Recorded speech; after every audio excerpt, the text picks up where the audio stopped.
Hello everybody, and welcome back to the channel for this week's safety recap. Before we get started, make sure that you give me a thumbs up down below here to encourage me to make more videos of this type. Also, subscribe to my YouTube channel where you'll find additional videos of this nature, toolbox safety topic videos, and leadership training videos. Well, let's go ahead and get started. Well, this past week, I had the opportunity to visit several jobs. And as usual, everything looked fairly good. The team members were all enthusiastic with good attitudes and were attempting to do the best job possible. There were a few items of note, and I will cover these in a moment. But first, I'd like to talk about the role of corporate safety.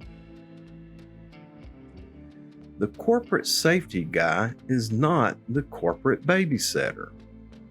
His job is to not to go around in his pickup truck and have glasses, gloves, hard hats, vest, danger tape, caution tape to hand out on each job site that he visits.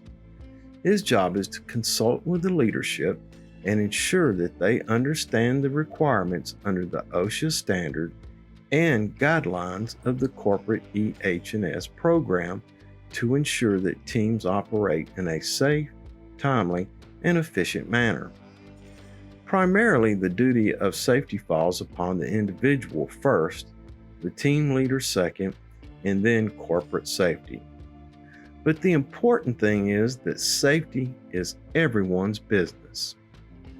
The team leader, with the safety manager's help, is to ensure team members are trained in hazard recognition and how to use the safety equipment provided by the employer in the proper way to mitigate recognized hazards.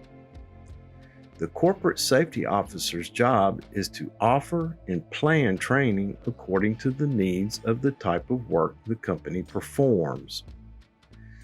The main training focus should be with the leadership. The leadership is then to train teams in the art of hazard recognition and mitigation. Make safety your top priority. Use the safety officer as the resource for information to ensure the proper training of your team and the proper use of safety means, methods, and equipment. On with the recap. The PTP. Once again, I'll say it, the PTP is the most important tool on the job site. Several jobs this past week that I visited, there were no existing PTP on the job site, or the PTP was a day or two old. Now, whether there's a crew of 2 or a crew of 200, the PTP is to be completed prior to the commencement of work and reviewed with each of the team members involved with the task. The PTP is a crucial component of the 5 Ps. Proper planning prevents piss-poor performance. Plan your work and work your plan. Use the PTP for its designed purpose. Now, there is more to your job than just your job. Do you have equipment on your job that broke down? Perhaps you are lucky enough to no longer need it and it sits idle on the corner of your job site. You've been too busy to notify maintenance, and then the job is over. The equipment is needed on another job, so it's dispatched to that job. When it arrives, it is broken. You have just shoved a problem off on someone else. Make sure that we report equipment issues immediately to maintenance so they can make repairs, so that the equipment doesn't end up on another job with a GC looking at poorly maintained and or inoperable equipment while passing judgment on your coworkers and your company. There is more than just your job. There is your reputation and your company's reputation at stake.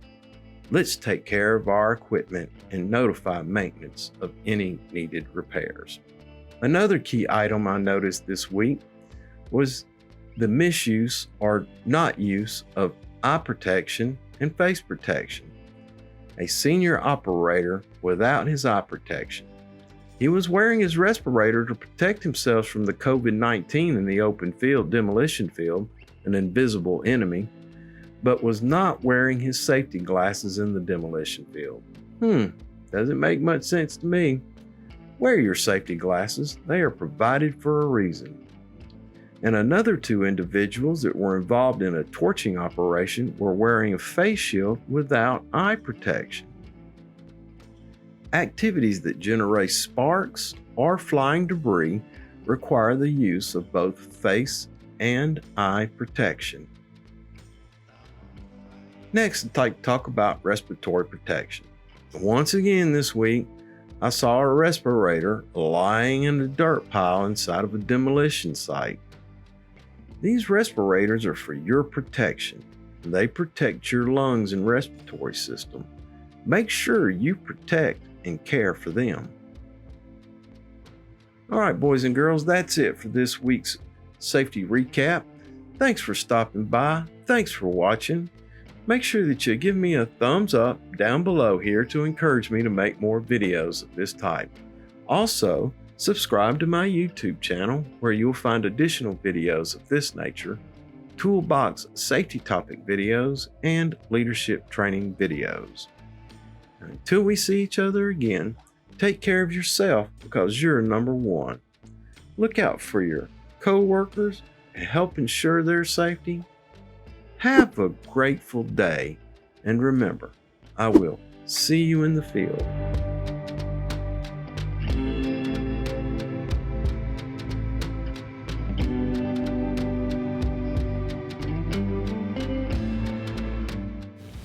I gotta wipe my forehead.